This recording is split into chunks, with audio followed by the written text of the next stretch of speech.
Fabrizio Romano on Tottenham Hotspur captain Christian Romero. Former Tottenham Hotspur midfielder Gus Poyet on Roberto De Zerbi. Roberto De Zerbi has been talking ahead of the Brighton game on Saturday. Former Spurs boss Andre Villas-Boas on Tottenham's current situation. Thomas Frank's agent on the former boss doing interviews. Here are your Tottenham headlines.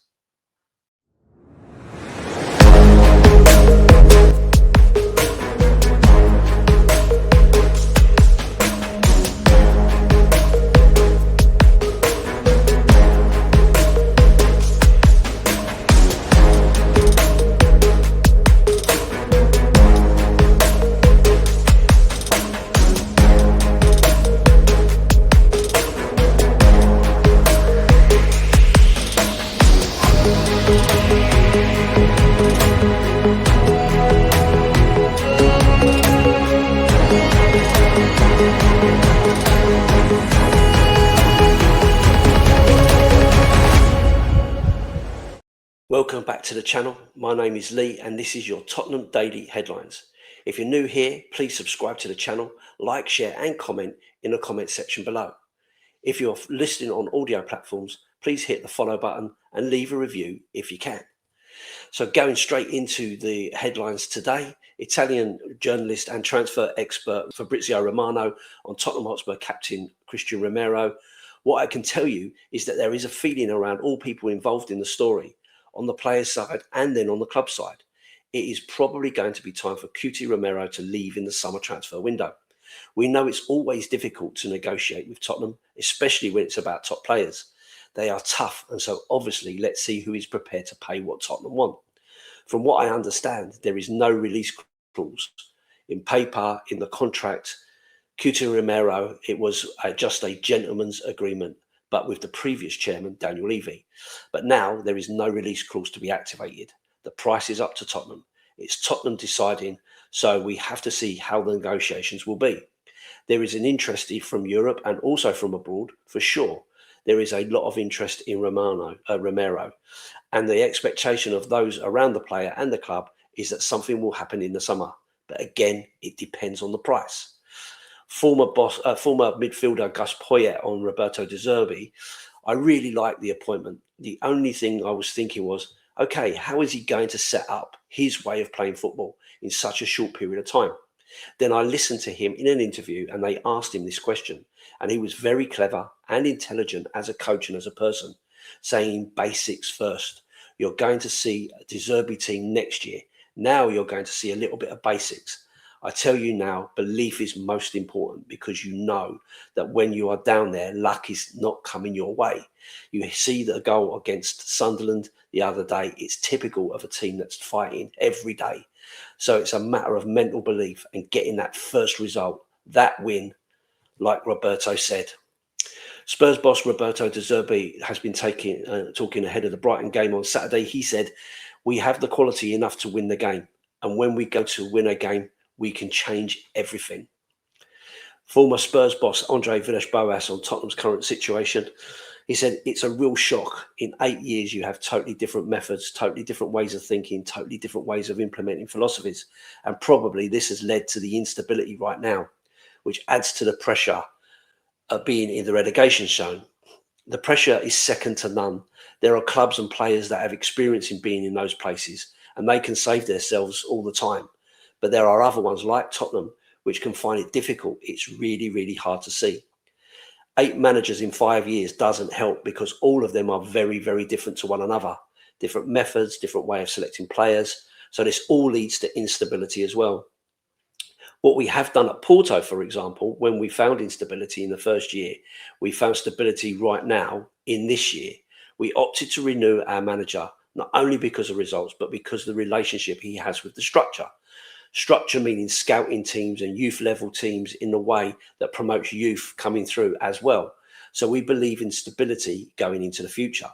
With Tottenham, we've probably never had that in the cases because of the pressure of results.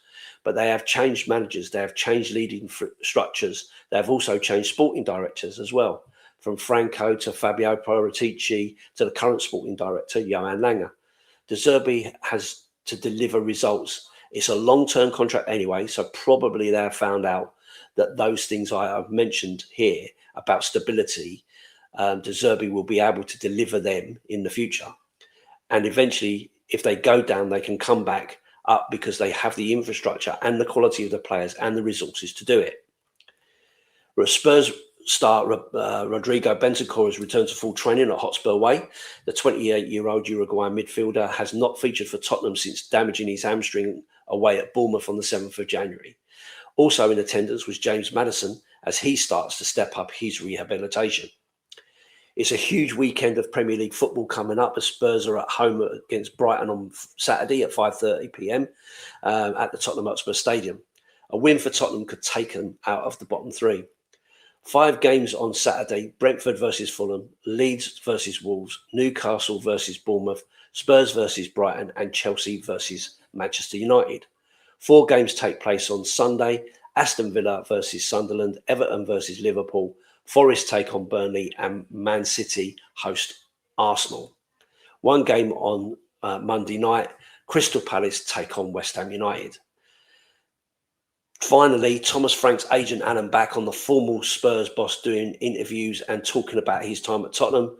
It's still a little too early for interviews. He's enjoying himself and family and friends right now. He has decided to pull the plug and relax. And who can blame him? Let's be honest. So going back to those stories all the way through. Starting off with the Romero one, I guess it's one of those that's just not going to go away, isn't it? And Romano tends to know all about these stories, but it does debunk the story from Romero's dad recently, where he said that there is a $50 to $70 million release clause. Now, that may well have just been a gentleman's agreement with Romero, and where have we heard gentleman's agreements before not being honoured? So I doubt that would be taken on board at all. So it looks like it'll be about the price, to be honest with you. And I think a lot will depend on whether we get relegated or not. But I think, looking at the impact that Romero has had in terms of sending offs and yellow cards and injuries and all that sort of stuff, and his performances this year, there'll be a lot of Tottenham fans that won't be sad to see him go, which is a bit of a shame, really, because deep down he is a decent player, a good defender. Maybe he's just not suited to the Tottenham Hotspur way of playing and needs to play in a better team with better quality around him. I don't know, to take that pressure off so he doesn't have to lunge into those stupid tackles.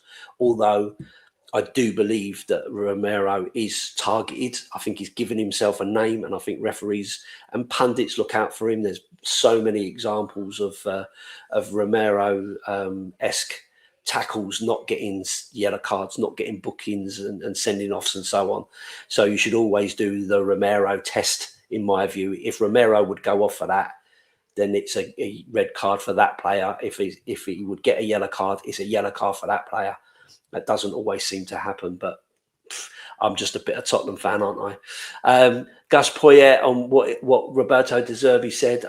I think it makes a total sense. Why would you try to implement some kind of football philosophy when the players have been through 3 or 4 different philosophies over the last couple of years and try to change everything? You need to get back to the basics. You need to get to passing the ball 2 yards. You need to think about your defensive structure. You need to think about where the attack's coming from, where there's a creativity coming from, and so on. So for me, I think this is absolutely spot on from De Zerbi. And De Zerbi going on to say win 1 game and everything changes.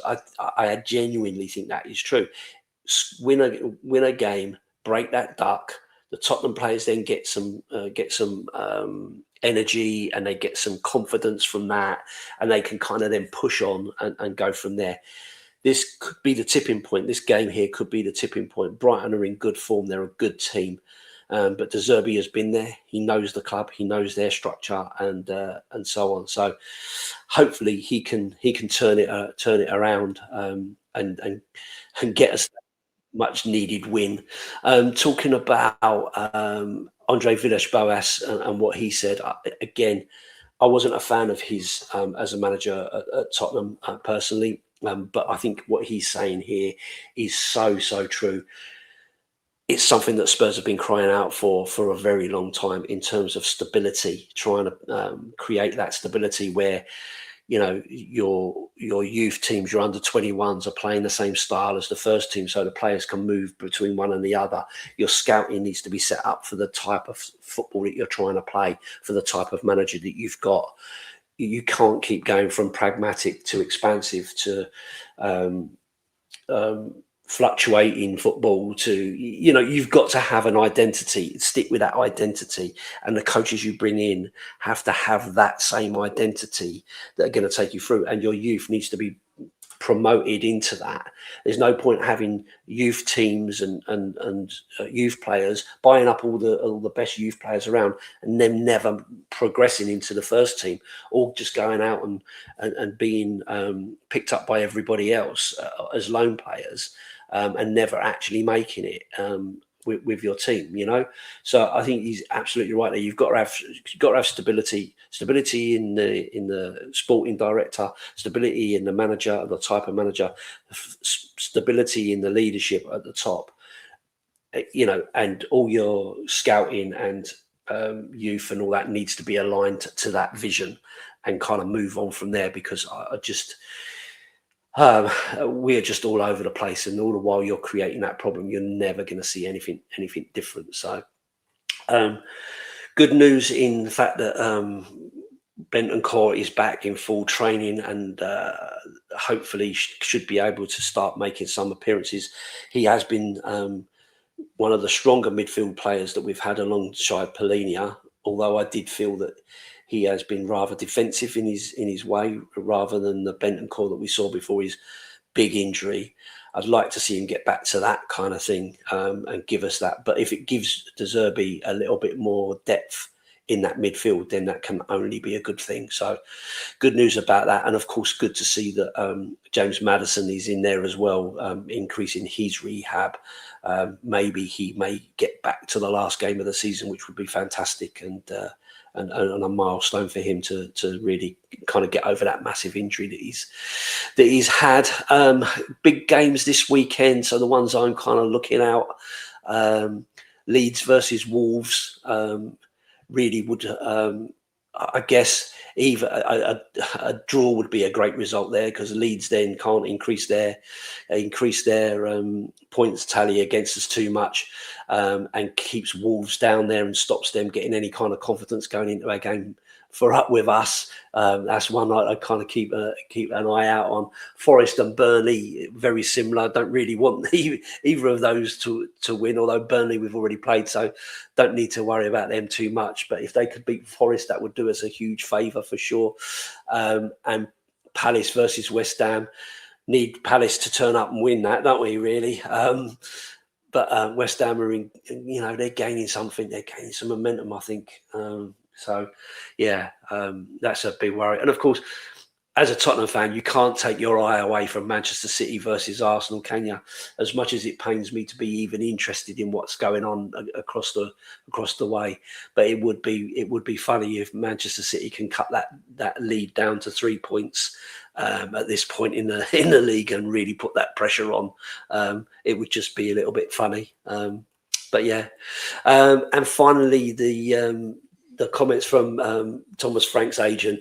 Totally understand. Why would you not go away and enjoy some of that huge wad of compensation you're gonna have in this moment? So that would be absolutely right thing for him to do. And to be honest with you, I don't really want to hear from Thomas Frank until it's done. Anyway, that's everything for today. As I said at the beginning, I'm Lee, the Dorset Spur. I do have my own YouTube channel. Please do come across, say hello, subscribe to the channel. That would be helpful. If you could subscribe to Chris's channel as well, that really helps. Give us a thumbs up if you've enjoyed the episode. Share and comment in the comment section below. Let us know what you think about any of these stories that have come out today. And of course, if you're listening on audio platforms, please do hit that follow button and leave a review if you can. Thanks for listening. If you've got through the whole of this, that's great. Thank you very much. And I'll see you on the next one. And all that's left to say is up the Spurs.